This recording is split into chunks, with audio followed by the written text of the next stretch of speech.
Hello parents. आज मैं autism पे बात करने आई हूँ।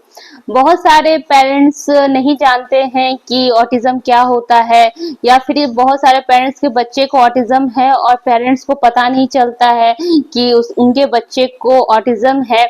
तो जानना चाहते हैं पेरेंट्स कि ये कब होता है, कैसे होता है, या फिर ये मतलब बच्चों में किस तरह से दिखता है जो पेरेंट्स समझ सके।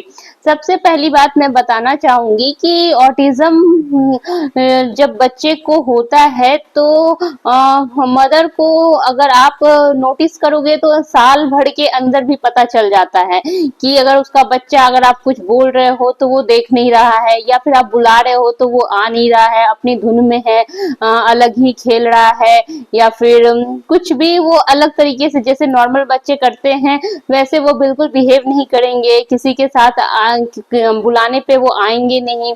तो इन सब से ये सब सिम्टम है ऑटिस्टिक वाले बच्चों का, जो कि अब कोविड टाइम के बाद ये बहुत ज्यादा केस बढ़ गया है। खास करके बड़े शहर में तो हर दूसरे घर में एक बच्चा ऑटिस्टिक हो रहा है।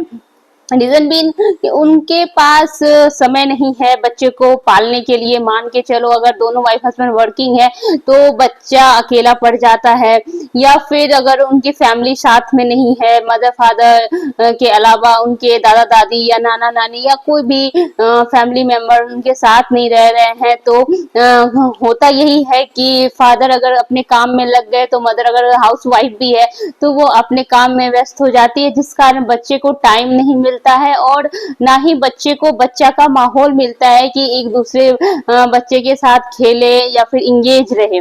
ये सबसे बड़ा रीजन हो जाता है ऑटिज्म का। जब आप देखोगे आज के रेशियो में इतनी ज्यादा संख्या में ऑटिज्म बढ़ चुका है कि अगर आप जहां भी सर्च करो तो ऑटिज्म का एक केस सामने आ जाता है।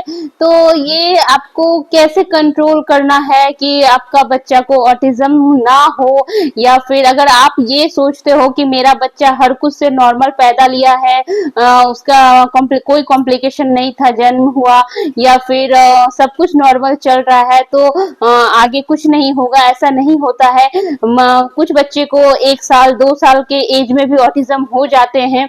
वो इसका मेन कारण ये होता है ऑटिज्म होने का कि बच्चा को अगर आप टाइम नहीं दे पा रहे हो, या फिर स्क्रीन टाइम बहुत ज्यादा हाई हो गया है, अगर वो 14 से 15 घंटे फोन देख रहा है या 4 से 5 घंटे।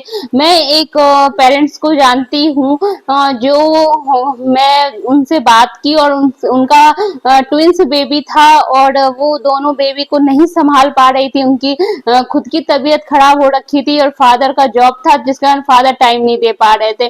तो उन्होंने बताया कि उसने अपने बच्चे को 14 घंटा फोन दिखाया है, क्योंकि उनका तबीयत सही नहीं था और 2 बच्चे पालना बहुत मुश्किल हो रहा था। उन्होंने फोन दिखाया और जब हुई थी बच्ची तो बिल्कुल नॉर्मल थी, 1 साल तक बिल्कुल नॉर्मल थी।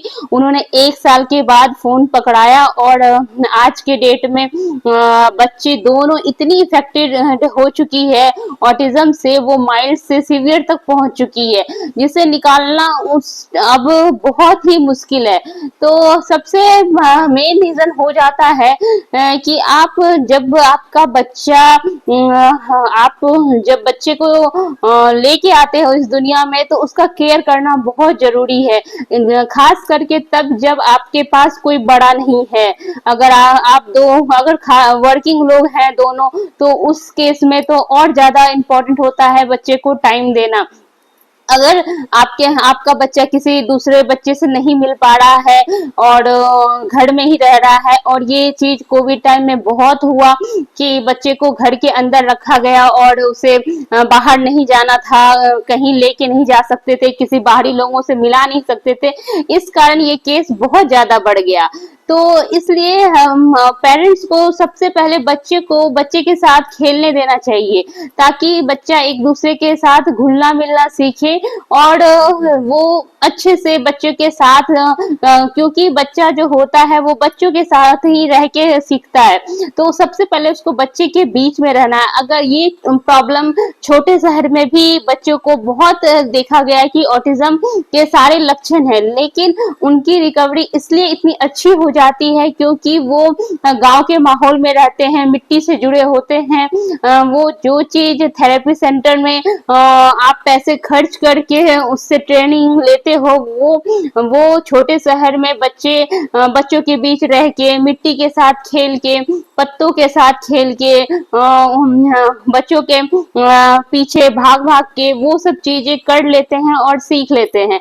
लेकिन शहरों में ये सब चीजें बिल्कुल ना के बराबर होता है। ना उसे मिट्टी मिलती है, ना उसे सही से हवा मिलती है, ना ही वो छोटे बच्चों के साथ घुल मिल के खेल पाते हैं। अपने पेरेंट्स के साथ ही रहना और पेरेंट्स के साथ ही कहीं जाना, तो ये रीजन बहुत ज्यादा हो जाता है बच्चों के ऑटिज्म बढ़ने का। तो सबसे पहले बच्चे, अगर आपका बच्चा छोटा है तो आप ज्यादा से ज्यादा बच्चे को कोशिश करो कि अपने बड़ों के साथ छोड़ो उसे बाहर घुमाओ, उसे पार्क लेके जाओ, उसके साथ कुछ एक्टिविटी करो बैठ के। तो ये सब चीजों से आपको समझ में आएगा कि आपका बच्चा ठीक चल रहा है। अगर आप उसे बच्चे को अकेला छोड़ दोगे या फिर अपने कामों में लग जाओगे तो वो बच्चा इफेक्टेड हो जाएगा, क्योंकि आज का जिस तरह का खान पान, रहन सहन लोगों का हो गया है, जिस तरह का लाइफ स्टाइल हो गया है, उसमें बच्चे इग्नोर होते जा रहे हैं। बच्चे को वो माहौल नहीं मिलता है। पहले के टाइम में ऐसा होता था कि 3-4 भाई बहन होते थे तो वो एक दूसरे के साथ रह के, उसके साथ खेल के सीख जाते थे बहुत कुछ, उसे सिखाना नहीं पड़ता था एक एक चीज को। और आज के लाइफ में ऐसा होने लगा है कि या तो एक बच्चा है या 2 बच्चा है, तो इस कारण भी बच्चे का सपोर्ट नहीं हो पा रहा है, बच्चे का संगति नहीं मिल पा रहा है, जिस कारण बच्चे को प्रॉब्लम आ रही है। बच्चा अकेलापन फील करता है, जो कि पेरेंट्स को समझ में नहीं आता है। पेरेंट्स सोचते हैं कि बच्चा अकेला है इसलिए ऐसे कर रहा है, क्योंकि हर को अपना एक साथी बहुत जरूरी लगता है कि अगर मेरा भी कोई छोटा बड़ा रहे तो वो उसके साथ हर कुछ शेयर कर सकता है, या फिर उसके साथ खेल सकता है, उसके साथ टॉय शेयर कर सकता है, उससे लड़ता है, झगड़ता है। इसी में बच्चे सीखते हैं। तो ऑटिज्म का मेन रीजन ये सब कारण बहुत है कि बच्चा का अकेलापन, बच्चे को पूरी टाइम अकेले रहने की आदत, ज्यादा स्क्रीन टाइम, चाहे वो फोन हो चाहे वो टीवी हो, स्क्रीन टाइम ज्यादा हो जाता है बच्चों का। बाहरी इंटरेक्शन कम हो जाता है बाहरी, क्योंकि अगर पेरेंट्स बिजी हैं, मम्मा पापा उनके बिजी हैं, तो बच्चे को कोई बाहर ले जाने वाला नहीं है। तो इस कारण वो पब्लिक इंटरेक्शन बिल्कुल उसका जीरो हो जाता है, वो बाहरी दुनिया के संपर्क में नहीं आता है।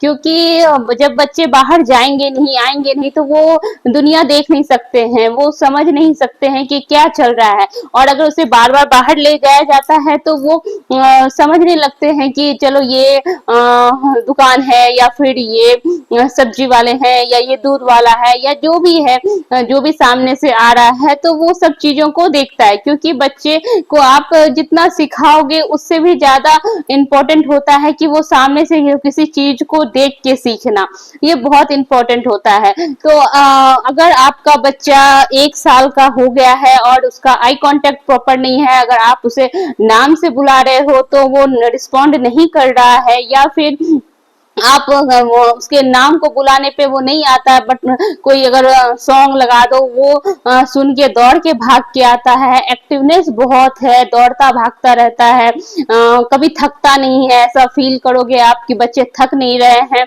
दौड़ रहे हैं, भाग रहे हैं, फिर भी नहीं थकते हैं। नींद की कमी हो जाती है, जल्दी रात में सोते नहीं है टाइम पे, कितना भी सुलाना चाहो तो वो उनकी टाइमिंग अलग ही होती है, 12 बजे के बाद ही वो सोएंगे, जल्दी उठ जाएंगे, दिन में सुलाना चाहो तो सोएंगे नहीं, खाना पे उनका इंटरेस्ट कम हो जाता है। तो ये सब लक्षण होते हैं ऑटिस्टिक बच्चों के। अगर ये सब सिम्टम अगर आपको भी दिख रहे हैं आपके बच्चे में, तो आपको बहुत केयरफुली इस चीज को हैंडल करना पड़ेगा। और ये जरूरी नहीं है कि आप बच्चे को थेरेपी सेंटर में डालो तभी बच्चा इम्प्रूव करेगा, तभी सीखेगा। अगर आप छोटे शहर में हो तो इनका चांसेस 100% 100% है कि वो बच्चा रिकवर करेगा, क्योंकि वो नेचर से कनेक्ट होगा। उन्हें मिट्टी मिलेगी, उन्हें हवा मिलेगा, उन्हें पत्ते मिलेंगे, वो सब कुछ के साथ खेलेगा, सबको टच करेगा, सबको फील करेगा, तो उनकी ठीक होने की चांसेस 100% होती है। और यही चीज अगर बड़े शहर में हो जाता है, दिल्ली, बम्बई, बेंगलोर, ये सब में बहुत ज्यादा ऑटिस्टिक पाए जाते हैं, तो इन सब शहरों में आपको थेरेपी सेंटर का सहारा लेना पड़ता है, उन सब चीजों को टच करने का, फील करने का, उसे आपको एक थेरेपिस्ट की जरूरत पड़ जाती है। तो ये आप सतर्क रहो, अगर आपका भी बच्चा छोटा है और इग्नोर करता है, हर चीज को देखना नहीं चाहता, या साउंड से डरता है, या फिर अंधेरा से डरता है, या फिर बहुत दौड़ता भागता है, आई कांटेक्ट प्रॉपर नहीं है, रिस्पॉन्ड कम है हर चीज का, तो आप भी असेसमेंट जरूर कराओ बच्चे का। और जितना हो सके अपने घर पे ख्याल रखो। अगर आप घर पे अच्छे से ख्याल रखोगे बच्चे का, तो बच्चा बिल्कुल रिकवर करता है, और अच्छा 100% रिकवर करता है। और आपको ये रिकवरी 1 ईयर से 5 इयर्स तक आपका बच्चा रिकवर कर जाएगा, अगर आप कंटिन्यूअस उस पे काम करोगे, उस पे वर्क करोगे। तो आप भी, अगर आपके पास भी छोटा बच्चा है, तो आप भी ये चीज नोटिस करो कि आपके बच्चे में तो कोई प्रॉब्लम नहीं है, क्योंकि आज के डेट में ये प्रॉब्लम बहुत तेजी से बढ़ रही है, और हर दूसरे घर में ये केसेस आ रही हैं। बहुत सारे पेरेंट्स को ये पता भी नहीं है कि ये कौन सी बीमारी है या कैसे हो जाती है। तो ये आप बिल्कुल मत सोचो कि मेरा बच्चा अगर नॉर्मल पैदा हुआ है, हर कुछ नॉर्मल है, तो मेरे बच्चे में कुछ नहीं हो सकता है। ये किसी भी एज में अचानक से हो सकता है, तो इसके लिए आपको इस चीज के लिए जागरूक रहना पड़ेगा। Thank you so much.